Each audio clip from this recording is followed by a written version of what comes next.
Bonjour à tous, aujourd'hui pour cette seconde vidéo, nous allons nous intéresser à une auteure contemporaine, Leila Slimani. Leila Slimani est connue pour avoir remporté le prix Goncourt en 2016. C'est une écrivaine franco-marocaine née en 1981. C'est dire qu'on a encore un bel avenir littéraire devant nous. J'ai pu ces dernières semaines lire Chanson douce, qui est l'œuvre primée au prix Goncourt en 2016, et Dans le ventre de l'ogre, son premier roman. Il y a sans conteste un talent d'écriture et on peut présager de belles œuvres à venir. Aujourd'hui, nous allons aborder un roman différent, Le pays des autres, qui se déroule au Maroc. Il raconte le parcours de Mathilde qui épouse Amine, un Marocain enrôlé par la France pour la libération de l'Alsace en 1944. Mathilde part rejoindre Amine pour vivre au Maroc. Le roman démarre par la désillusion de Mathilde qui se sent étrangère au Maroc. Elle a du mal à s'intégrer et ce qu'elle croyait exotique en quittant la France s'avère une déception. Rappelant que la grand-mère maternelle de l'auteur a rencontré son grand-père en Alsace durant la campagne de libération et celle-ci est venue ensuite s'installer au Maroc avec lui. Ce n'est donc peut-être pas un hasard si dans le roman Mathilde rencontre Amine à Strasbourg durant le même contexte. Il y a là probablement une évocation autobiographique. Mathilde rejoint son mari à Meknès et vit avec sa famille. Elle s'étonne des mœurs, de la culture, où l'homme semble régner et la femme cantonnée à une place de femme au foyer. Mathilde est une femme occidentale, libérée, sensible, en sent une sorte de désarroi bauvarien sourdre au fil des pages. Dès le début, elle souffre de cette impasse d'un monde abscon pour elle, elle ne comprend pas les rites, la position de la femme, ses idées européennes appliquées à la culture locale la révoltent.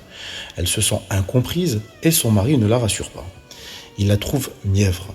Le monde intérieur de Mathilde, plein de sensibilité, de sentiments, d'espoir, s'étouffe devant ce décor qu'elle considère trivial. Les gens lui semblent inintéressants, n'ayant que le souci du quotidien. Le mari est occupé par sa ferme. On sent en première page que les émeutes pour l'indépendance du Maroc ne sont pas loin. Il faut du talent pour écrire dans deux univers, deux cultures différentes. Cela exige un vocabulaire différent, une immersion différente, et Leila Slimani endosse ce rôle avec brio. Elle aura réussi le pari d'écrire des livres totalement différents et d'embrasser des mondes opposés à travers ses romans. C'est difficile de dire lequel des trois ouvrages m'aura le plus plu. Autant Chanson douce se lit facilement, l'écriture est limpide, acérée, et on sent un suspense captivant, avec une description saisissante de Louise la nounou instable. Dans Le ventre de l'ogre, son premier roman, c'est un aperçu presque dostoïevskien de l'héroïne et de sa pathologie. Le pays des autres, peut-être sentant une maturité, une aisance de l'écrivain, désormais prêt pour inaugurer une fresque. Le livre est écrit en 2017. Le roman décrit également l'expérience douloureuse de leur fille Aïcha. La pauvreté commence à ronger cette famille pleine d'espoir. L'homme voit ses affaires prendre une tournure guère rassurante, mais n'en perd pas moins espoir.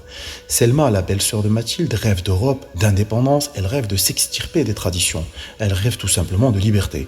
Dans la difficulté, le couple trouve des moments de joie qu'ils évertuent de créer. La femme s'adapte et devient aussi douée que les femmes du bled. La fille se révèle surdouée et Amine rencontre un investisseur. Tout semble aller. On pénètre alors le murmure naissant de l'histoire, celui du désir d'indépendance des Marocains. S'installe alors une tension entre Français installés au Maroc et les autochtones. Omar, le frère d'Amine, est un nationaliste forcené. Sa haine de l'occupant français est vivace. Il n'attend que le brasier pour exprimer cette rage qui bouillonne en lui. Leila Slimani nous décortique les psychologies souterraines de ces personnages, leurs contradictions, leurs vœux fantasmés avec une précision aiguë. Elle décrit aussi les rêves avortés de Mathilde, le quotidien étouffant, abrutissant qui avale les fantasmes d'une autre vie, un récit plein de réalisme sur la résignation d'une vie ordinaire.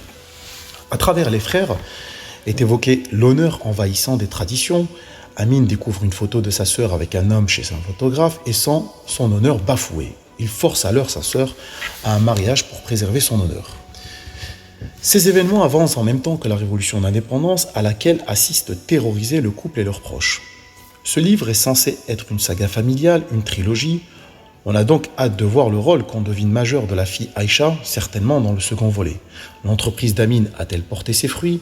Comment le mariage forcé de Selma s'est-il noué?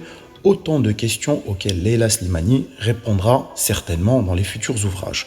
D'ailleurs, Regardez-nous danser, la suite, le volet 2, sortira en février 2022.